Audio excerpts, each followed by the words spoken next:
সময় স্বল্পতায় বিপিএলে দর্শকদের জন্য মাঠের সুযোগ সুবিধা নিশ্চিতে সন্দিহান বিসিবি। বারবার তারিখ পেছানোয় বিব্রত খোদ পরিচালক। বিপিএল নিলামের তালিকায় মানহীন দেশি বিদেশি ক্রিকেটার নেই। এনসিএল ও ঘরোয়া লিগে পারফর্ম করা তরুণ খেলোয়াড়রা ক্যারিয়ার নিয়েই এখন ঘোর অনিশ্চয়তা। বিশ্বের নানা প্রান্তের খেলাধুলার খবর নিয়ে আমাদের নিয়মিত আয়োজন খেলার সময়, আর এই আয়োজনে আপনাদের সঙ্গে আছি আমি মাকসুম আলম খান। বারবার বিপিএল এর তারিখ পেছানোয় বিব্রত খোদ বিসিবি পরিচালক। সময় স্বল্পতায় দর্শকদের জন্য সুযোগ সুবিধা কতটুকু নিশ্চিত হবে সেই বিষয়েও সন্দিহান ফ্যাসিলিটিস কমিটির চেয়ারম্যান শানিয়ান তানিম। তবে সমাধান আসতে যাচ্ছে চট্টগ্রাম স্টেডিয়ামের পানি সংকট সমস্যায়। পানি পরিশোধনে বসানো হবে 2.5 কোটি টাকার প্ল্যান্ট।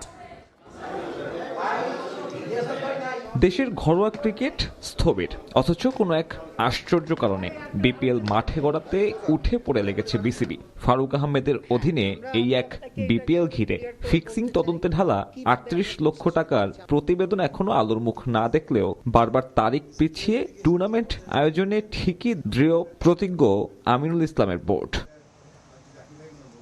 গভর্নিং কাউন্সিলের এমন অবস্থায় বিব্রত খোদ বোর্ড পরিচালক। তড়িঘড়ি করে করা বিপিএলে দর্শকদের জন্য সুযোগ সুবিধা কতটুকু নিশ্চিত হবে সে বিষয়ে প্রশ্ন তুললেন ফ্যাসিলিটিস কমিটির প্রধান। কিছু ক্রিটিসিজমও হয়েছে যে 2-3 বার করে টাইম বদলিয়েছে অ্যান্ড এভরিথিং।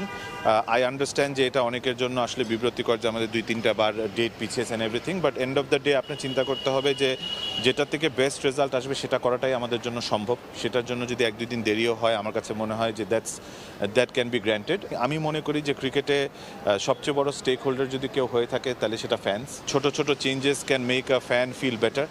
আমার কাছে মনে হয় ক্লিনলিনেসের ব্যাপার, সিটের এনভায়রনমেন্টের ব্যাপার, বাথরুম ফ্যাসিলিটিসের ব্যাপার, সেখানে ফুড এবং ফুডকে কীভাবে করে সুন্দর করে অ্যাকোমোডেট করা যায় সেগুলো বেটার।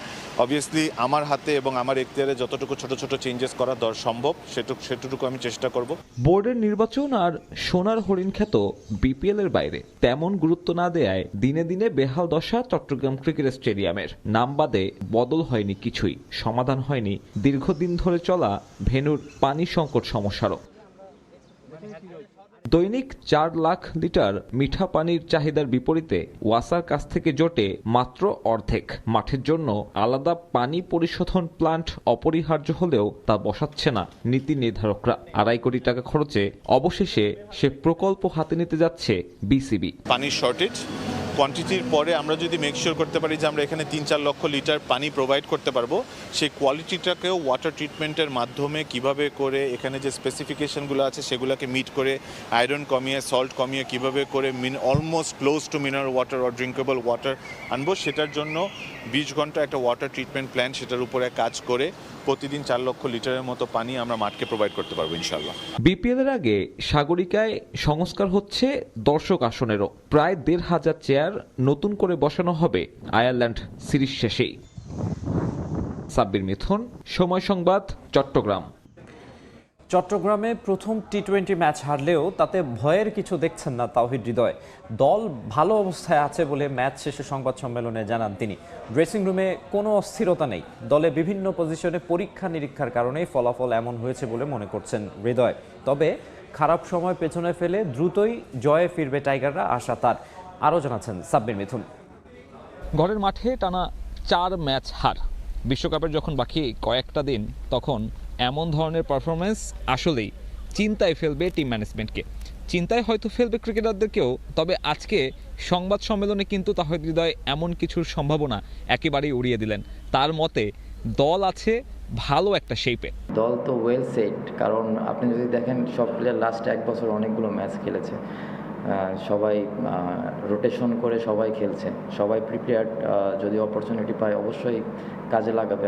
দল আসলে কতটুকু ভালো ছন্দে আছে তার কিন্তু বড় দুটো উদাহরণ দেখা যায় এই শেষ 2 দিনে। অর্থাৎ ম্যাচের আগের সংবাদ সম্মেলনে লিটন কুমার দাসের যে একটা ক্ষোভ ছিলেন, সেই ক্ষোভ কিন্তু সে পুরোপুরি উগরে দিয়েছেন। এরপরে তার কাউন্টারে প্রধান নির্বাচক আবার বার্তা দিয়েছেন। সব মিলিয়ে ড্রেসিং রুমের অবস্থা যে ভালো নয় সেটা কিন্তু ম্যাচ পূর্ববর্তী সংবাদ সম্মেলনে বোঝা গিয়েছে। এরপরে বাংলাদেশের যখন এমন একটা হার, আয়ারল্যান্ডের বিপক্ষে 39 রানের ব্যবধানে পরাজয়, এবং 2 দলের সাক্ষাতে যা কিনা রানের হিসাবে সবচেয়ে বড়, এমন একটা ম্যাচের পরে দলের ড্রেসিং রুম কেমন আছে সে বিষয়ে কিন্তু আবারও প্রশ্ন ওঠাটাই স্বাভাবিক। টিমটা ভালো ছিল, এখনও ভালোই আছে। আমরা কখনো কেউ ভাবছি না যে টিম আমাদের ডাউন হয়ে গেছে। এটা T20 ফরম্যাটে আমরা তো টানা 4টা সিরিজ জিতেছি, 1টা 2টা সিরিজ বা 4টা 3টা ম্যাচ হতে পারে। T20 খেলাটা মোমেন্টামের খেলা, আমরা হারছি। আবার যখন দেখবেন যে নেক্সট ম্যাচ থেকে ইনশাল্লাহ যদি আমরা জেতা শুরু করি তাহলে দেখবেন আবার কন্টিনিউ জিততে থাকবো ইনশাল্লাহ। আপনি আপনার জায়গা থেকে সমালোচনা করবেন, এটা তো স্বাভাবিক। এটা তো আমাদের হাতে কন্ট্রোল নেই। আপনারা যত ইচ্ছা সমালোচনা করবেন, এটা আপনাদের রাইট আছে এবং আপনারা করেন। এখান থেকেও পজিটিভ দিক হতে পারে, তো আপনাদের 2-1টা কথায় আমাদের তো অনেক কিছু চেঞ্জ হতে পারে। অবশ্যই এটা পজিটিভভাবে দেখছি এবং আমি রিকোয়েস্ট করছি যে আপনারা অবশ্যই যুক্তি দিয়ে সমালোচনা করবেন। সভাপতি বদল, কোচ বদল, এরপর অধিনায়ক বদল, এত সব রদ বদলের মাঝে বাংলাদেশ ক্রিকেট যে ঠিক নেই সেটা একেবারেই প্রত্যাশিত। তবে এসব কিছু থেকে মানিয়ে নিতে বাংলাদেশ ক্রিকেট দলের সামনে সময় একেবারেই অল্প। ক্রিকেট বোর্ডের বর্তমান চিন্তা বিপিএল হলেও T20 বিশ্বকাপে আরও একটা পরীক্ষা অপেক্ষা করছে টিম টাইগার্সের সামনে। চট্টগ্রাম থেকে সাব্বির মিথুন, সময় সংবাদ। বিপিএল নিলামের আগে সরাসরি চুক্তিতে রাজশাহী ওয়ারিয়র্সের নাম লিখিয়েছেন নাজমুল হোসেন শান্ত। প্রথমবারের মতো নিজ জেলার নামে গড়া ফ্র্যাঞ্চাইজিতে যোগ দিয়ে উচ্ছ্বসিত তিনি। সামর্থ্যের সবটুকু উজাড় করে দিয়ে ওয়ারিয়র্সকে শিরোপা জেতাতে চান শান্ত। আসর জুড়ে রাজশাহীবাসীর পূর্ণ সমর্থনের আশা টাইগারদের টেস্ট দলের অধিনায়কের। বিপিএল এত বছর ধরে হচ্ছে, বাট রাজশাহী টিমের হয়ে খেলার কখনো সুযোগ হয়নি। নর্মালি সিলেট, কখনো খুলনা, কখনো বরিশাল।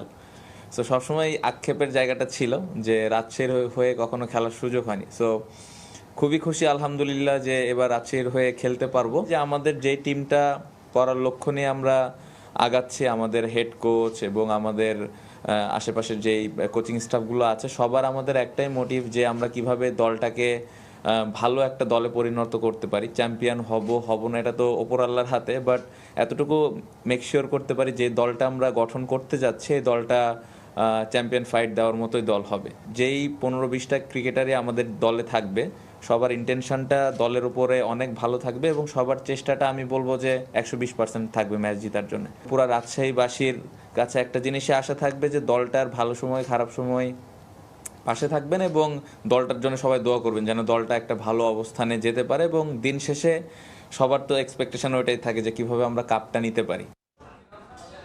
NCL T20 সেরা উদীয়মান ক্রিকেটারই নেই বিপিএল নিলামের তালিকায়। মিস্ট্রি স্পিনে সাড়া ফেলা মোহাম্মদ রুবেল এখন তাই নিজের ক্রিকেট ক্যারিয়ার নিয়েই অনিশ্চয়তায়। শুধু এই স্পিনার নন, ড্রাফট তালিকায় জায়গা হয়নি আরও অনেক প্রতিভাবান ক্রিকেটারের। অথচ একই টুর্নামেন্টে খেলবে মানহীন, নাম না জানা অসংখ্য বিদেশি খেলোয়াড়। চট্টগ্রাম থেকে সাব্বির মিথুনের আরও একটি রিপোর্ট। ধরুন একটা দেশের ক্রিকেটের প্রথম বিভাগ ক্রিকেটে আপনি সর্বোচ্চ উইকেট শিকারী হলেন, এরপরে T20 সংস্করণের যে লিগটা রয়েছে ঘরোয়ার NCL T20, সেখানেও সেরা ইমার্জিং প্লেয়ার অ্যাওয়ার্ড পেলেন। এরপরেও ঠিক একটা অদ্ভুত কারণে বিপিএলের যে ড্রাফট লিস্ট রয়েছে সেখানে আপনার নামটা দেখতে পেলেন না। এমনই একটা অদ্ভুত অভিজ্ঞতার সঙ্গী হয়েছেন আমার সঙ্গে যিনি আছেন, তার নাম বলতে চাই মোহাম্মদ রুবেল। তাকে অনেকে চিনেন মিস্ট্রি স্পিনার হিসেবে। অফ স্পিনার থেকে শুরু করেছিলেন এবং তারপরে এই মিস্ট্রি স্পিনিং, এই জার্নিটা কেমন ছিল? আমি নর্মালি অফ স্পিনই করতাম আগে। লাস্ট 2023-24 ঢাকা সেকেন্ড ডিভিশন মৌসুমের আগে 2 মাস আগে যখন আমি প্র্যাকটিস করতেছি আর কি, লিগের 2 মাস আগে, তখন চিন্তা করলাম যে যদি নর্মাল অফ স্পিন করি হয়তো বা আমি অ্যাভারেজ পারফরমেন্স করবো।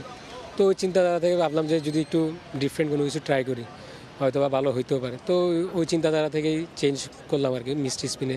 আজকে কি সারাদিন আসলে একটা অপেক্ষার মতন কিছু ছিল যে বিপিএলের ড্রাফট তালিকা আজকে দিবে আগে থেকেই হয়তো, কারণ আমাদের তো বিপিএলের নির্দিষ্ট কোনো দিন তারিখ নেই, তালিকাটা কি নিজে থেকে একটা একটা কিউরিওসিটি ছিল কিনা? হ্যাঁ, আমি গতকালকে থেকে খুব আশা ছিল যে প্লেয়ার ড্রাফটে থাকবো। তো যখন দেখলাম যে আসলে ড্রাফটের নাম একটু আপসেটই ছিলাম। আপনি বললেন হতাশ হয়েছেন, হতাশা বাদ দেন, অবাক হওয়ার একটা বিষয় থাকে না? আপনি তো জানেন 2025 সালে আপনি কি করেছেন। আসলে আর তো কিছু করার থাকে না। আমার যতটুকু আমি অ্যাজ এ প্লেয়ার হিসেবে আমার কাজ হয়েছে পারফর্ম করা। তো আমি যতটুকু আল্লাহ সহায় ছিল, তো আমার যতটুকু চেষ্টা ছিল পারফর্ম করার আমি অতটুকু করছি, বাকিটা আল্লাহ দিছে। আরও অনেকেই নাই, আপনি 2-1 নামও জানেন। সো এই বিষয়গুলো কি আপনার মনে হয় যে যারা ড্রাফট লিস্টটা করে তারা আরেকটু ভালো স্কাউটিং বা আরেকটু জানতে পারলে হয়তো এরকম অনেক লোকাল ক্রিকেটার বাদ পড়ে যাচ্ছে, ড্রাফটেই উঠতে পারতেছে না, এইটা আসলে একটু হতাশাজনক কিনা? হ্যাঁ, এটা তো অবশ্যই হতাশাজনক। আরও কিছু ভালো ভালো প্লেয়ার যারা এই বছর NCL T20 ভালো খেলছে, তারপরে NCL-এ ভালো খেলতেছে, এরকম কিছু প্লেয়ার আছে যাদেরকে, যেমন আমিও ইনক্লুডেড একসাথে। তো আমাদেরকে যদি বোর্ড একটু হইতো তাহলে অবশ্যই রাখা উচিত। T20 ফরম্যাটে বিশ্বজুড়ে আমি যদি বলি একটা মিস্ট্রি স্পিনাররা যারা একটু আনঅর্থোডক্স বল করে তাদের যে ডিমান্ড আমরা দেখি, সুনীল নারায়ণকে দেখি, ইন্ডিয়াতেও প্রচুর চাহিদা। আমরা ফ্যানরাও আসলে অনেক কথা বলি যে মিস্ট্রি স্পিনার কেন আসে না, কেন আসে না, কেন আসে না। সেখান থেকে আপনি এ ধরনের একটা পারফরমেন্স, একটা সিজন কাটালেন, তারপরে হচ্ছে যখন ড্রাফট লিস্টে না থাকে তখন আসলে আলটিমেটলি ক্যারিয়ারের পরের গোলটা কি হয়, এখন আসলে আপনার ভাবনাটা কি যদি বিপিএলটা না খেলতে পারেন? না খেলতে পারলে সমস্যা নেই, আল্লাহ হয়তো বা কল আরও ভালো কিছু রাখবে। তো আমার যদি BPL নাও হয় ইনশাল্লাহ টার্গেট থাকবে ঢাকা প্রিমিয়ার লিগে ভালো কিছু করে আবার ওনাদের যদি সুনজরে আসি আর কি। আলিসাল ইসলাম খুব একটা সাড়া ফেললেন, আপনিও কি মনে করেন BPL is the correct platform for you to get some highlight? অবশ্যই আমি তো অবশ্যই মনে করি আমার জন্য অনেক বড় অপরচুনিটি হবে যদি আমি BPLটা খেলতে পারি। আমি সর্বোচ্চ চেষ্টা করব। অনেক ধন্যবাদ এবং অনেক অনেক শুভকামনা। দর্শক, কথা বলছিলাম মোহাম্মদ রুবেলের সঙ্গে। বেশ কয়েকটা টুর্নামেন্টে সর্বোচ্চ উইকেট শিকারী, প্রচণ্ড প্রতিভার স্বাক্ষর দেওয়ার পরেও ড্রাফট লিস্টে নিজের নামটা না দেখতে পেরে যিনি কিছুটা হতাশ, তবে চেষ্টা চালিয়ে যাবেন, আবারও চেষ্টা করবেন এবারের বিপিএলে নিজের নামটা ওঠানোর। চট্টগ্রাম থেকে সাব্বির মিথুন, সময় সংবাদ।